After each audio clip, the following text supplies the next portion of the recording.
Ndị be anyị ekene m unu ọzọ n'ụbọchị uhuruchi tata. Daalụ rinne unu si wee na-esonyere anyị ya na-eme n'iru akwụkwọ n'ụbọchị nketa bụ 27th of December 2023. Anyị wetara unu nnukwu ozi dị oke mkpa na-atụ oyi. Onye ọbụla bụ onye na-asọpọtụ ife a na-eme ọdịm na mma nke ndị Igbo gee this broadcast from nwanne anyị nwoke unu ma onye a na-ekwu maka ya. O nwere nnukwu ihe dị egwu o mepere anya several things o kwuru n'iru akwụkwọ a. Achọghị m ka m kaba mmọnwụ n'iru mmọnwụ, mana nke na ya bụ ife o kwuru the shocking plan of Islamization of Nigeria. Who made the analysis and oye ibere na-agwawo gị eziokwu bụ ị ga-esi ife a ihe agwawo gị eziokwu n'ihe a nwanne nwoke kwuru n'iru akwụkwọ. Ma dịka o si dị ka m ga-egosi na ya bụ ife ka unu ga-esi ya unu etinye kọmentị unu na ya bụ ife. All right, over to you. Over to you, sir. Liberia, and if you know Liberia, Nigeria helped us in the 90s when we had civil war in our country. Liberia was falling apart. We fought civil war, from 1999 down to 2003, and Nigerian forces helped quench the civil war in Liberia. So Nigeria was the hope of the continent, the giant of Africa, the country we all look up to and say, one day in the future, this is going to be our China. This is going to be our United States. If Nigeria succeeds, Africa succeeds. Every African, especially if you live in West Africa area, I'm not talking about regular people or people who really analyze issue, you will know that Nigeria was the hope of the continent. But unfortunately, in the last 10 years, we've seen Nigeria going down the drain. We've seen Nigeria promising future now becoming dashed, and we've seen that it seems that there's no hope.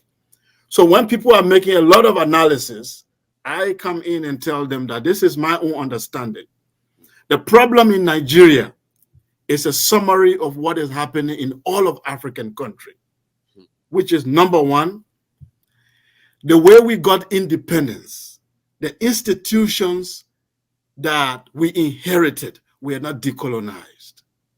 It's like the colonial masters made a deal with people we call freedom fighters, and they replaced them. They just replaced the white Oyibo with our black brothers who continue the colonial legacy. And I will give you an example. Your police is a typical colonial police. During the colonial era, the police was meant to protect the colonial elite.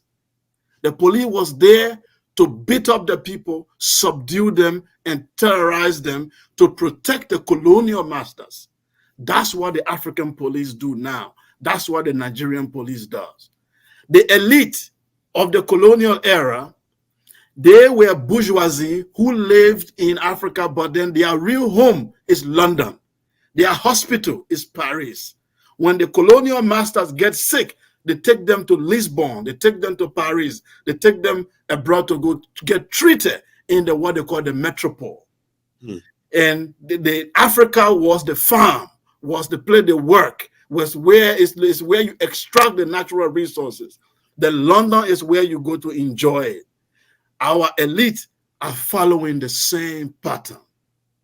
The educational institutions were designed to make the colonial masters to look like saviors and tell the people who have been exploited to appear as if they are being indebted.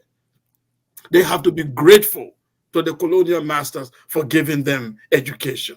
Why that education was actually a miseducation. If you watch our education today, it followed the same pattern. The religion was created to pacify the public in order for them not to stage a revolution. The colonialists were in bed with the religious masters. They tell the people to calm down.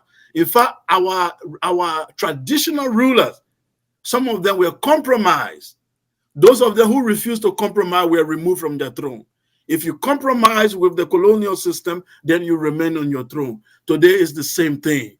Our traditional leaders have to compromise with the men in Abuja. The unknown forces in Abuja, in the capital, they have to connive with them to destroy your destiny. Now, all I'm saying here is that the colonial system continues, but it has just changed face. It just have a black face on it. So I say this to tell you, when people say, let's divide Nigeria, let's break up the country, let's have a Yoruba nation, let's have a Igbo nation. As a Pan-Africanist, I'm sad, because our philosophy was to create a black United States of Africa. So when we see now that a country like Nigeria cannot survive, that means that our theory has been debunked. But here is what we tell people. It doesn't matter if you divide Nigeria today into 7 countries. The same elite who are in bed with London, who are in bed with these forces in Europe, they will be the same elite who will take over this country. Example, South Sudan and Sudan. Did South Sudan become better after they broke out from Sudan? I don't think so. Many countries are breaking up in Africa after independence, but it was the same elite who were transported to the new country. The main people who wanted actual freedom were killed, were removed. Those who wanted real transformation were replaced with the bourgeoisie. Then the second thing I want to say, the forces, the internal forces that are working in African countries are against the people. If you look at Nigeria very well today, you can determine the future of Nigeria by looking at the forces that are controlling Nigeria. What are these internal forces? One, the religious group. I grew up in northern Nigeria. I went to school there. I was born a Muslim.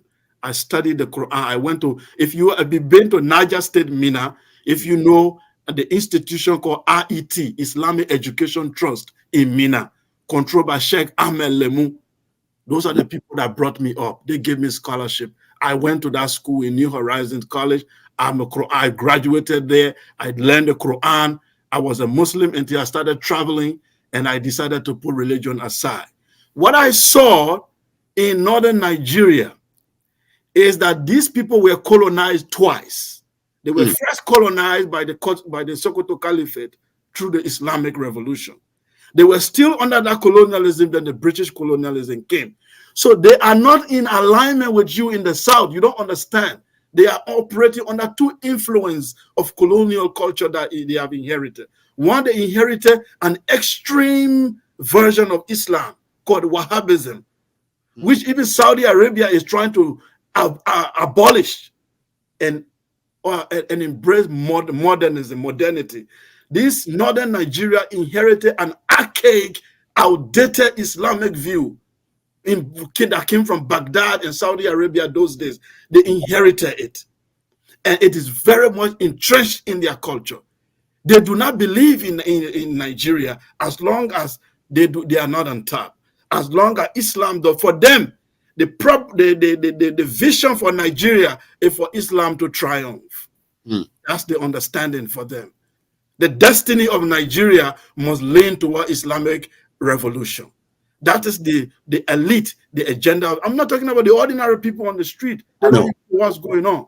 But the elite, that was the thinking of Usman Dan Fodio. That was the thinking of Sir Amadou Bello. That was the thinking of all these elite that came up. They designed, when they took over the army, you don't understand why they influenced the army in Nigeria.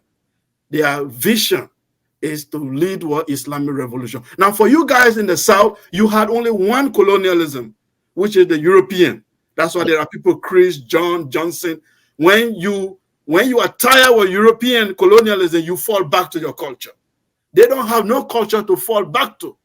They only have Islamic extremism to fall back to when they are angry.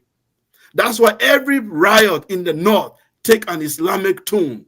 Any fight, any fighting has to take an Islamic tune. They do not have any ideology or philosophy to fight with other than Islam. And this make you guys to live in 2 different planets, but yet you are trying to build a country. For me, even as a Pan-Africanist who want Africa to be together, I can tell you that northern, southern Nigeria cannot survive. I'm sorry to tell everyone, it will not survive. I'm going to ask Sekou, just for you to take a breath. You are indeed surprised a lot of us tonight. And when I say surprised, not because of the detailed in-depth of your own understanding of Nigeria, but the fact that we weren't expecting this long sort of, reorientation kind of. A lot of people were glued that it is actually coming from someone who is not a Nigerian. You sort of mesmerized us. And because of this, I think I chose right to end the program with you tonight. Okay. So you seem to know even better. And using your own perspective now, understanding of the both world and being an Pan-Africanist and all that, one of the things you said tonight that sort of got me a little bit emotional is to listen to a fellow African brother to express how disappointed. I actually saw your face dropped, right? When you said you are, as an African, as a Pan-Africanist, and somebody who has been to Nigeria, and situation of Nigeria today breaks your heart to see that Nigeria is tilting towards a total balkanization. That is something to an average Nigerian, which, as you know yourself, we don't give a damn anymore. It's like we have seen enough. It's like we are done. However, to somebody like yourself, looking from both within and from without, okay, and you can see, do you see a chance of this north-south to continue to coexist under this current arrangement? Whatever any solution anybody brings about, right? Do you even see that from your own experience? Because now you can tell, you have actually analyzed these fault lines between the north and the south, and we sort of saw them as bloodlines for decades until the last 10 years, like you rightly sort of acknowledged. Last time, 10 years saw Nigeria and Nigerians taken to where a lot of us never envisaged, including the fault lines, the red lines, the north, the south. So 2024 and beyond, with what you know and what you have told us so far, you see Nigeria exist for another 10 years as the north and the south still, with the way things are going. I want to hear that. I see. I'm not a prophet, okay, but we can look at the data and be able to say this is what we think will happen. I think the fact here is that Nigeria is going to experience a very, very serious trouble. That's very obvious, worse than it is right now. The reason being is that I spoke of the internal forces in Nigeria, and I just mentioned one, which is the religion. That there's the ethnic side, which I have not touched. Now, if you look at, let's deal with that first internal problem, which is the religion. I follow one politician in Nigeria, in particular, who I love before Obi came on the scene. That was Showore, when he said, "Take it back." When he said revolution now, people didn't understand.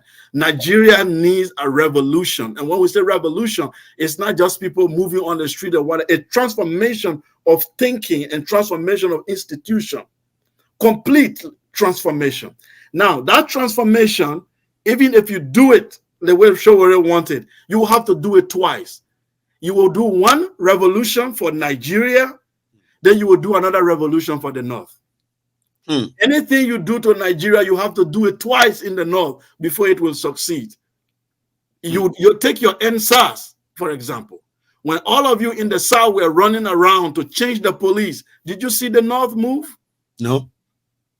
You think they care? They did not move. They didn't see the North. As soon as you start protesting in Lagos, the Eastern Nigerians start to feel it immediately. They start to protest.